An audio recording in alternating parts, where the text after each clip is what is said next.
you know what, Elder Tiffany? Tell him to call her because it's about Bible class. I know what it's about.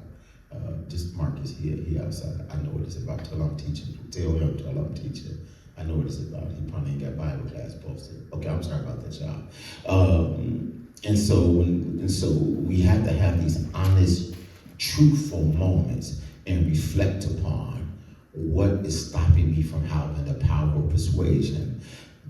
Have I researched enough? Have I prepped people enough? Have I trained people enough? What's one of the greatest failures of the church is that and I'm not saying this is going to happen. We just here last Saturday. It was there last Saturday. We give people credentialing. We promote people in our church, oftentimes out of desperation, and we send them out without information. We say that we train them because we gave them a lot of words, we gave them a lot of books to read and different things like that. But it doesn't mean that they comprehended what it is, because how do we do practical application? What do we do to help train people? And are we so busy trying to get the task done that we don't value the relationship of the people? I was a armor bearer for 19 years, and every place I served, they told me I was A1. And I'll say this is, what I'm not good at, I ain't good at. What I'm good at, I'm brilliant at. And I understand what I'm good at, and I understand what I'm not good at. I try to tell myself the truth. I don't even try to fake the funk, like, nah, this ain't it. Sometimes simple stuff just confuse me, man. I was with one of my baby cousins, dear to my heart. She came in from El Paso, and we was out on Thursday, and we was looking at some reel or something, right? Somebody cooking something. I told y'all I like these different videos, and I was like, how do they be able to get this stuff into the bowl and look it directly at the camera? And she said, they see themselves in the camera. I'm not gonna lie, y'all.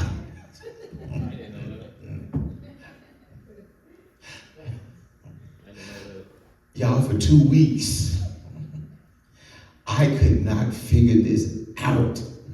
That how they looking in the camera and they never missing a bowl. They talking directly to us. They pouring the ingredients in there and everything. I'm just not brilliant. I've never been brilliant enough to figure that out and everything, right? So you have to tell yourself the truth, and sometimes you have to be able to laugh at yourself and know what it is that you can't do. But that piece of service, I've always been excellent at. Always been excellent at.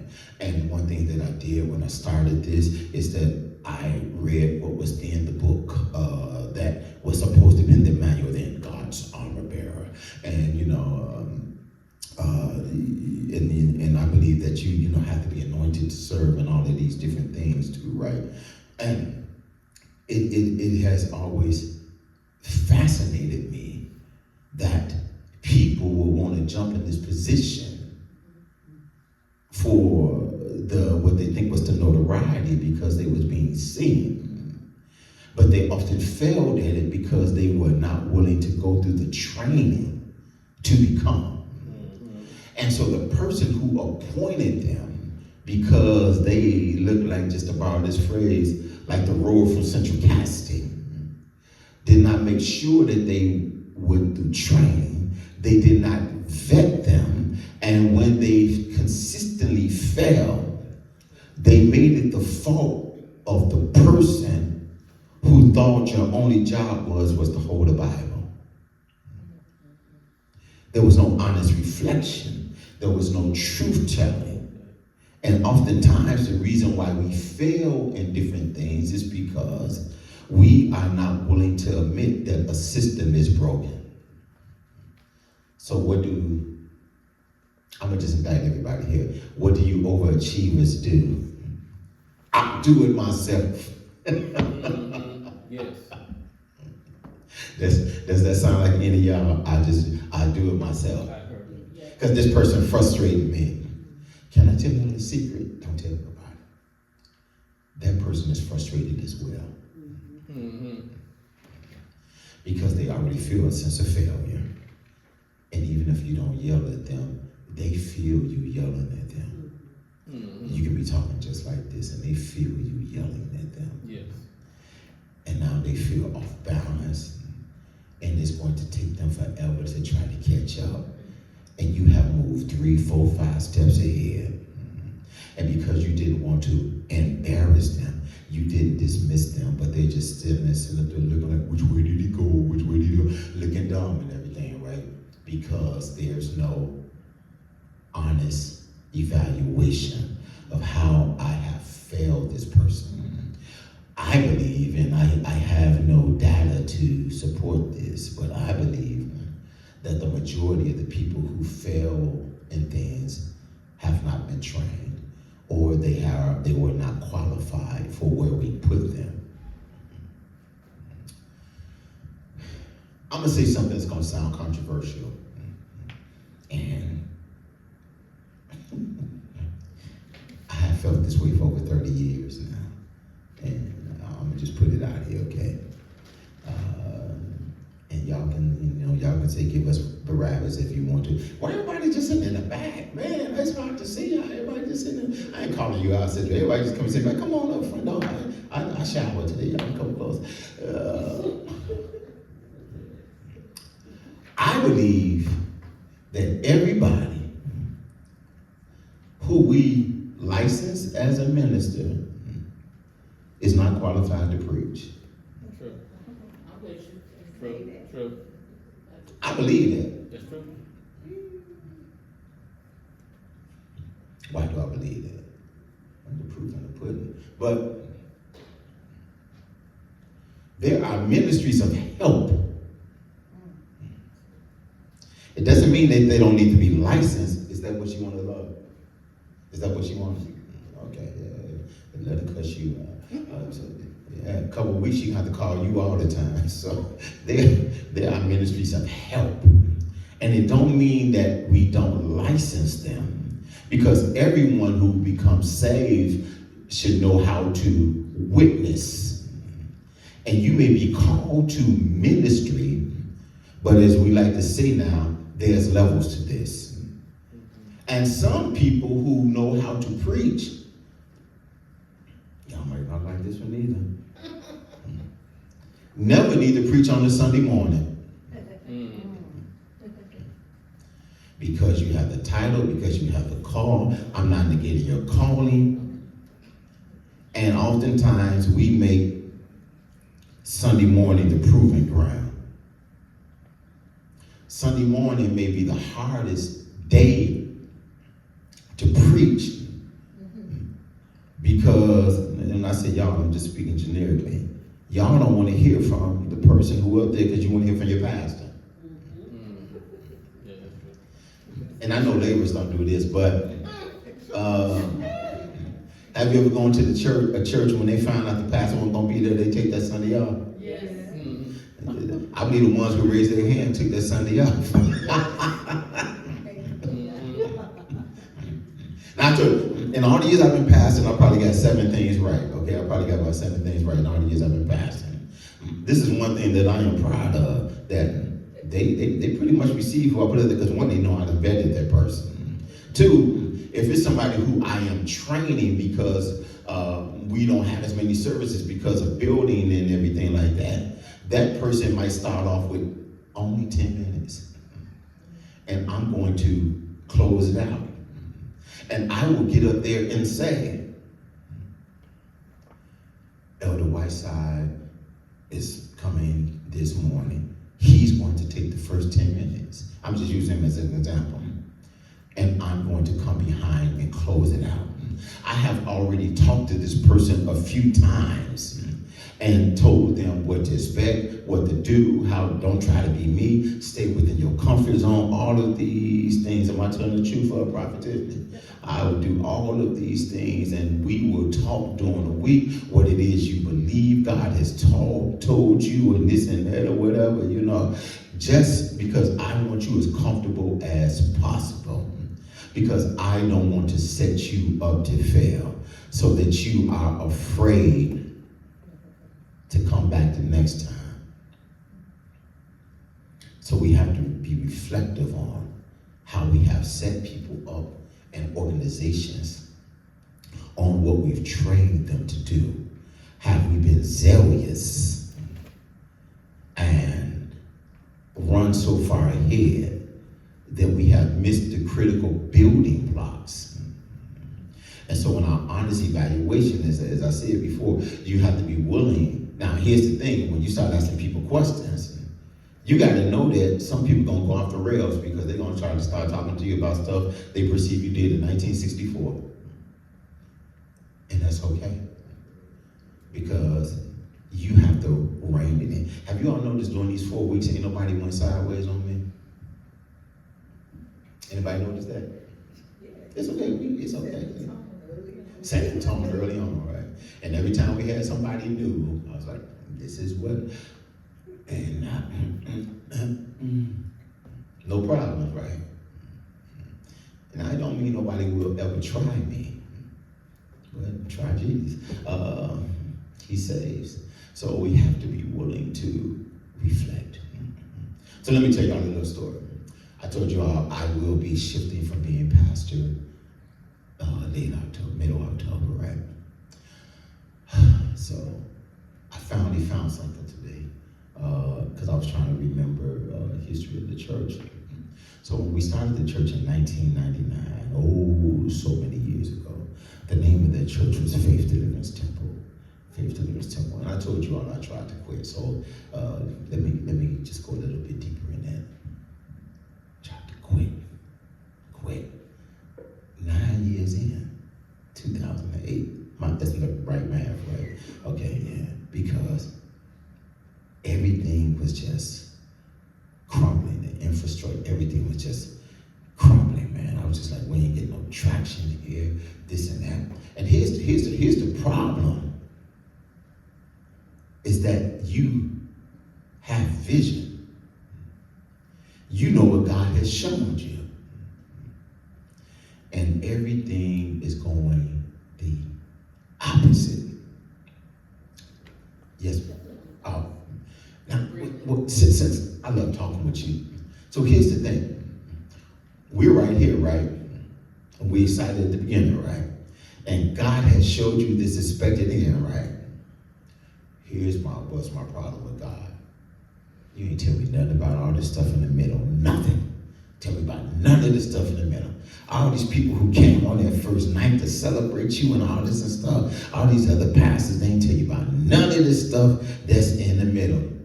And then, you get the obligatory, y'all keep on keeping on.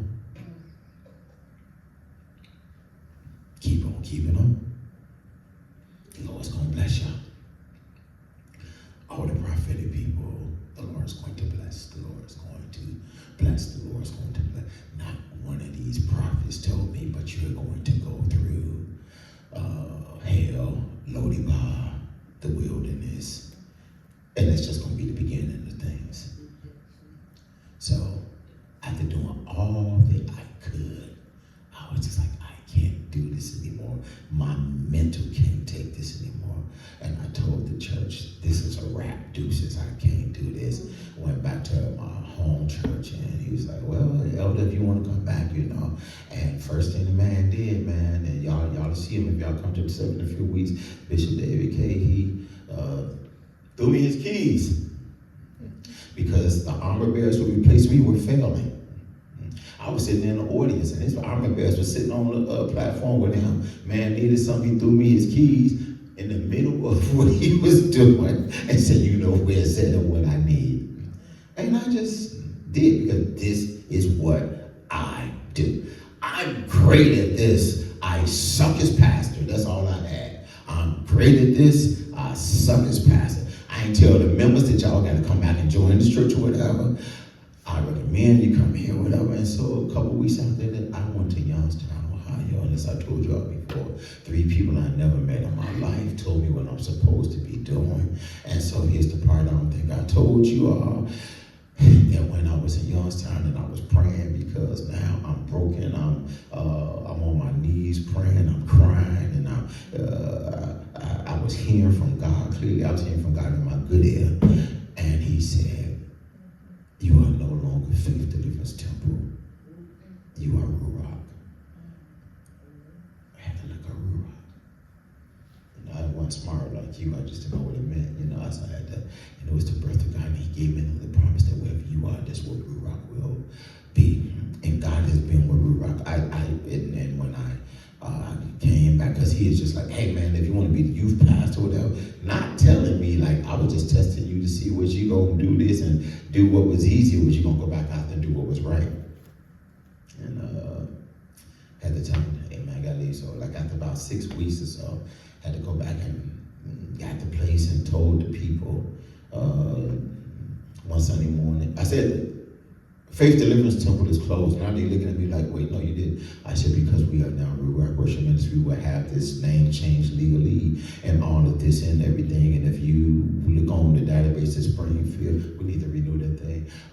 You will see now it is do business as Ruach Worship Ministry as 2008 or 2009, somewhere about that. And I came in one Sunday and I said, you all start praying this prayer that we pray. Lord, come down among us, because God told me that Ruach is the place that He lives. I'm not mad at no other church or whatever, what no other church do, whatever y'all pray, whatever prayers y'all pray. I told them now what you want to do is invoke the presence of God so that He comes down stronger. I've had many preachers come through there and everything, whether it was prophetic, whether they was not prophetic, whatever. Each and every preacher told me that this house is conducive for ministry because God has kept His word. Don't matter if it was 3 of us there, don't matter if it was 33 there or whatever. God has kept His word as we praise and as we worship and everything.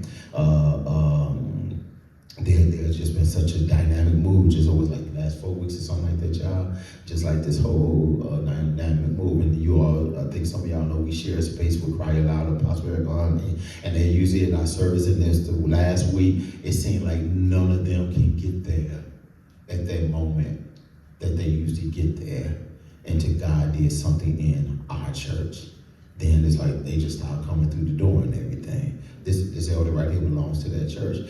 What I'm saying is that I had to take a responsibility and do an honest assessment of why we were failing. Now, here's the thing, Dr. Kathy, that just messed me up. Now, I'm excited, right? I'm excited because He said we're Ruach at the breath of God, and I will be with you wherever you at. Things got worse. Things got worse. I mean, from bad to worse. And in my mind, I'm thinking God has to be tripping. Because you tell me to go, y'all come on closer. You tell me to open these doors back up. But things have got worse. I had to do an honest evaluation of my leadership. And what was I missing? And the crazy thing about it over here, it was happening from the inside. Y'all know what David said, it was not, I'm just paraphrasing, it was not my enemies that got me, but it was my brother, you my brother. If I had wings of dove, I'd just take them and fly away and everything. And not just people who I loved, but people I loved. Yeah, worse. Where it felt like, wait, let me back up. In my honest assessment, I had to assess my heart because I hope y'all know pastors get mad too, right? Yeah. And there were some Sundays that I came in. Deacon, I said, when I get up here, when I finish preaching, I'm just tell them, yes, it's over.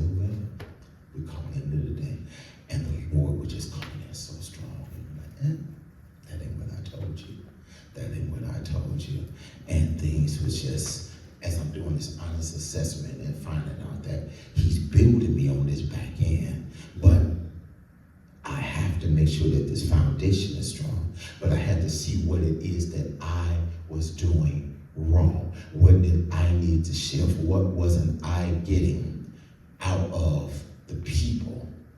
And why were not these people attracting people to the place where he says he lived? I couldn't just put it upon the people. I had to put it at me. And I come to find out that sometimes you're handling the wrong people. You can have the wrong people in the wrong position. You can have the right vision, but the wrong time. You can have the right vision. You can have the wrong people. And Pastor Marcus was at the church at the time. It looked like we were all but going to close. Because everything, y'all remember Diana Ross talking about upside down, inside out? Just turned all which way. It was like a press up. And we go from these high anointed services to where everybody was just sitting, looking, feeling like it's a problem. And in my head, I'm thinking in my head, oh, y'all can go. I can start over and do better. Or not. But I don't have to look at y'all. And every time I wanted to get up and just, and I don't mean literally, but cuss everybody out, I had to bring it back to the honest evaluation of what did I miss. Honesty says that sometimes we can put so much, and I missed the principle that I had in my work life. Told y'all I worked in corporate America. I've always had a working knowledge of anything that I assign somebody to, always. Because I would never be hamstrung. I learned this when I first started managing at McDonald's. Other managers did not know how to work the grill. They did not know how to work the cash register.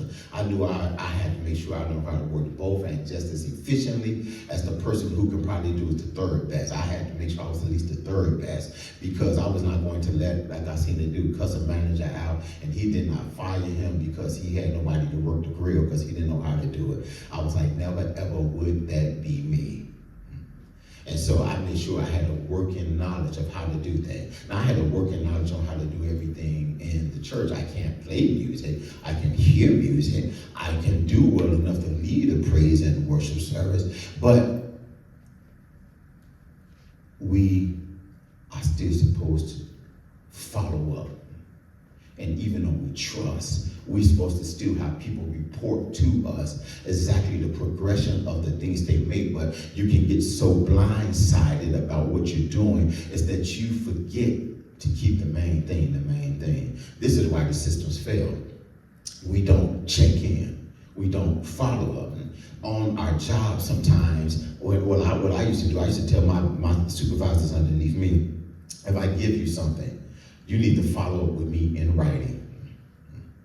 I don't want no ambiguity. You need to follow with me in writing. I tell them now, if there's something you're supposed to be doing with me, you need to send me, you can text me and tell me something, but okay, whatever. Once you put it in an email with me, I'm responsible for it now. I spent 20 minutes today looking for a text message that I still can't find. If you put in an email, this is how I work. If you put in an email to me, then I am taking responsibility for it. You put a text message to me, hey, I might give you a thumbs up because I'm the dude. I just can't have, I don't understand how y'all have 67 unread notifications on your phone. That kind of stuff just drives me crazy and everything. That's just how my brain works. So you might see, and I think I got my phone set up that you can't even see if I read it, but nonetheless, if you saw that I read it, it makes no never mind to me. But I started letting things slip because I allowed myself to be overwhelmed. So instead of being overwhelmed, sometimes you have to have enough leadership in you to pull back.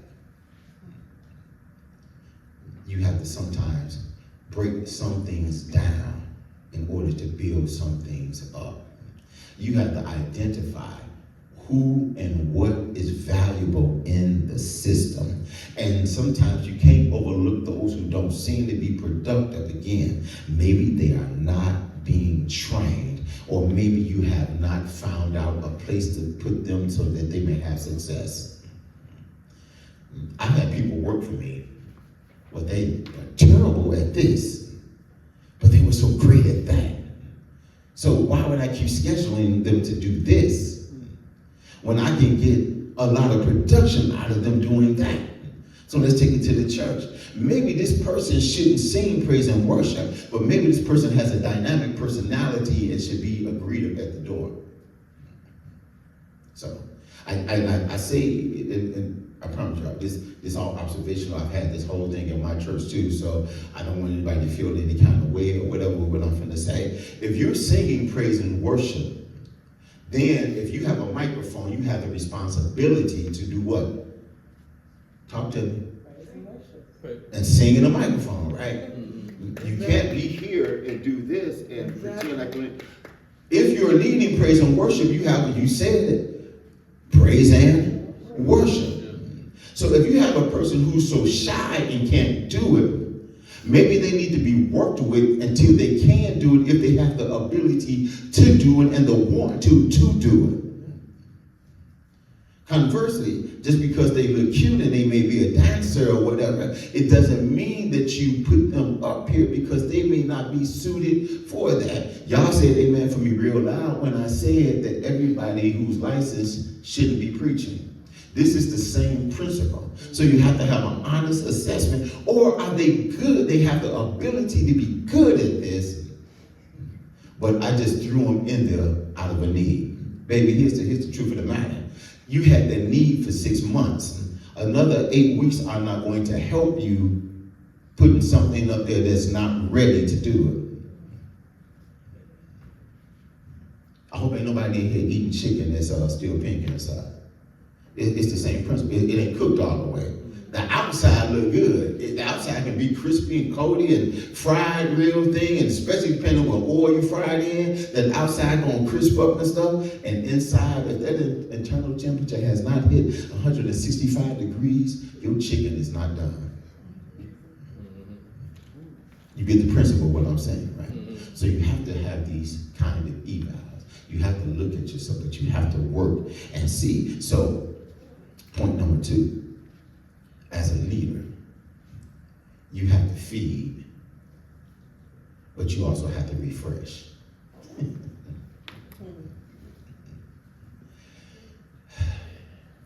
Anybody besides me ever preach at a deficit before, or whatever you do in ministry? You was doing it from a deficit, you was doing it from a dry place.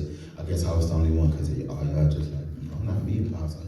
You was at the dry place. And I'm not talking, listen, sometimes, you might not have a moment, but I'm just talking about, man, you was just on E. You ain't have no films. And it's not that you was performative, but your gift was more working than anything, or the responsibility of what you were supposed to do, because you didn't feel like being yelled at, or you feel like I'm the weight of letting people down and everything. And it is because we were not refreshed. You have to feed, but you have to need to go. You have to go be refreshed.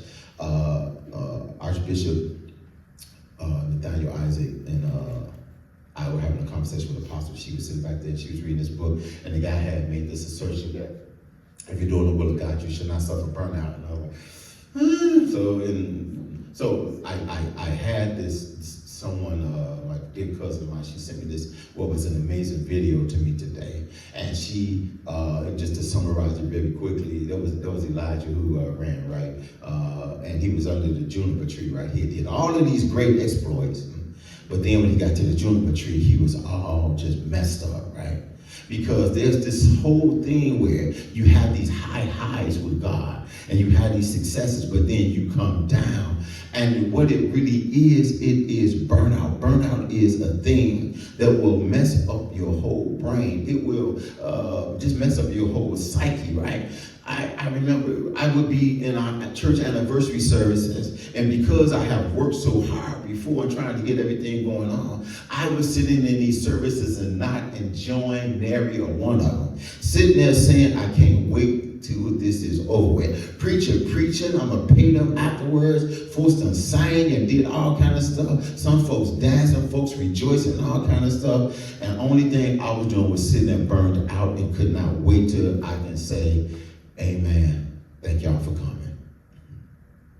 Because I was never refreshed. All I did was feed. All I did was feed. All I did was feed. I think I told you on the statement, Apostle Erica Huntley said that, and it was so tragic to me, even though it was a sweet thing. She said that you'll never know how Apostle Holiday feeling, because if you call him, he's going to stop doing what he got to do, and he's going to take care of what you need taken care of. And it was such a revelation to me how stupid I had been all of this time, because I am feeding from a place. And if you just and you tell me if I'm wrong, from a scientific standpoint, if you don't eat, your body will start eating on itself. Is that true, right? Your fat cells you would just start eating on it. And this is how it is spiritually when we're always trying to lead, but we're never getting anything. We're always in emergency mode, always in emergency route. We're like the fireman. We're the spiritual 911. I had somebody to tell y'all how much I have flipped on this. Somebody texted me the other day, and they're like, not hi dog, how your mama, or anything like that. Would you have $95 on Cash App?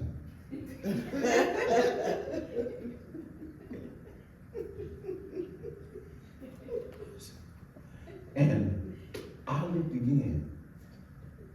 Did you have $95? I didn't guess. $95 on Cash App?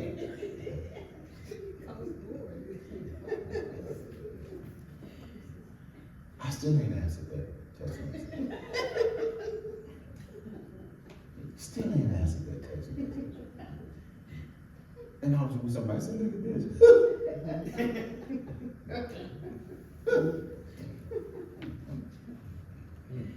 So then, I said, they ain't answered, right?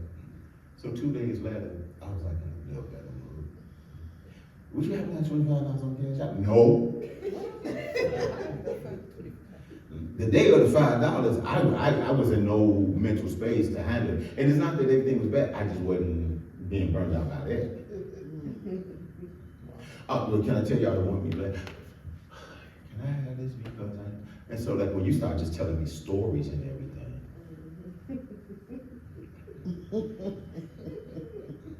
I would have people text me now and call me, and I would hit that button, bloop, and I would send this lovely text. Just it's so lovely, it's so well articulated.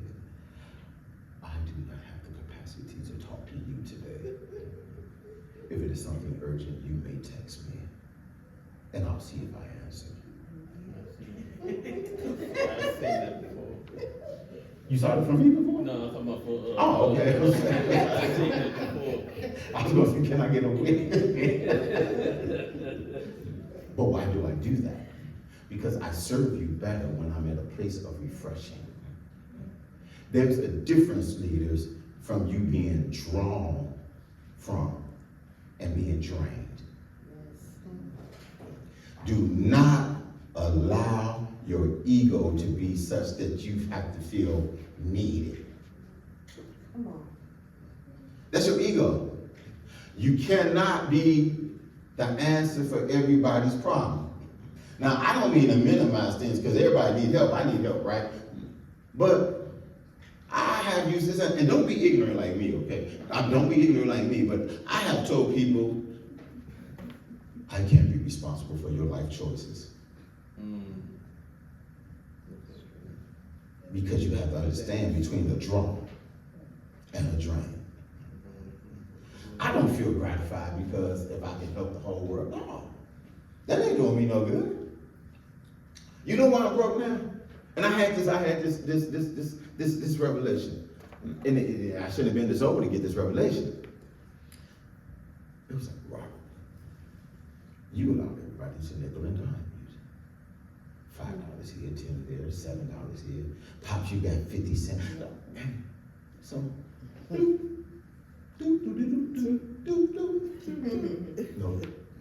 No. I mean, I can put it to a beat. Yes, ma'am. It's funny you said that because I had someone call. I had just gave this person from the kindness of my heart because they always ask me to use my personal things. So I went and bought the person a blow dryer, a straightening comb, and everything. And they said, "Thank you. Do you have $10?" But the killer part is I felt obligated to make Guilt. Yeah, that. Guilt. And let me tell you, I release everybody now from the spirit of manipulation that you feel like you are obligated because you are a leader or because you was blessed to manage your money or do what it is that you won't needed to do and everything. And so I have been, and so don't be ignorant like Robert. I'm telling you, I'm just being transparent. So y'all like, yes, I do, but it doesn't belong to you. So this is what I put. I put, I'm sorry, been real busy today, because it took me a minute to answer, because I was like, why is she doing this? Then I put, I'm low on money after paying my bills today, which is not true. I had to lie. Yes, no, you didn't have to lie. Let me help you here. Go ahead. My spiritual father, Bishop Jesse Grant, told me that no is a complete answer that needs no explanation. Now, every once in a while, I might tell somebody and say, look, Doc, I just paid for it. And because it's like everybody just starts hitting me between like the second and the 10th. Just enough. I just paid my rent. That's what. I just paid this and that and everything. I don't know about y'all, but my bills are regular. Come on. Regular. I'm bumping my credit score up. I got a notification from Credit Karma today telling me, you on fire. Yeah. 30 points. You on fire. Because I ain't paying nothing late. I ain't paying nothing late, man. No thing. I'll be broke for the week before I start paying these things late. Man, I promise you, I ain't got to go nowhere. I work from home. I wanted to go here or whatever. You know, no, this restaurant wasn't ideal. You don't allow people to drive you to what it is to strip you of your integrity. Yes. Because if they catch you on one lie, they're going to always remind you. Stop draining. I was tired after I preached. They made me preach yesterday, man. I came there to talk to them like Pastor Chanel, give like a little 7-minute thing or whatever. Man, they made me preach yesterday, right? But they didn't drain me. I was tired. I still got my Baptist nap in, man. I was tired. But it was a draw. They drew from me. Remember when Jesus said, who touched me? Yep. Because it was a draw from him. And as a leader, but so you know what I had to do? Before I could do anything for anybody else, before I can clean up my house, and I've been doing this whole thing, before I could do anything else, I had to refresh myself. I came in the house, took my stuff off, got comfortable. I allowed my sofa to kidnap me for a little bit. Whereas I used to be like, okay, I gotta go home and I gotta do this and do, and I was like a chicken with my head cut off. I can't do for you if I'm depleted. Your emergency is not an emergency. Baby, I definitely got a version of that. Yeah. Just because, you know, That's it. that's personal problem. Yeah. And I'm not saying we have to be mean. Right. God has blessed us with resources, and we have resources. Mm-hmm. But in order to lead, sometimes you have to teach somebody how to fish. Come on. That's the truth. And how are you going to refresh if you are always being drawn from? Mm-hmm. It is okay, long as it's with good intentions, to be at a place of nothing. So I was telling Elder Tiffany was laughing at me because she asked me, she had said, you want to do X, Y, and Z? I said, I'm gonna tell you, I said, you must have missed this day in church when I said this. Don't ask me, do I want to do anything? Because the majority of the things that people want me to do, I don't want to do that. I don't want to do too much of nothing. I don't. Will I do it? Now, phrase the question right. Will I do this? I will be happy to do this for it. But don't ask me, do I want to? So now,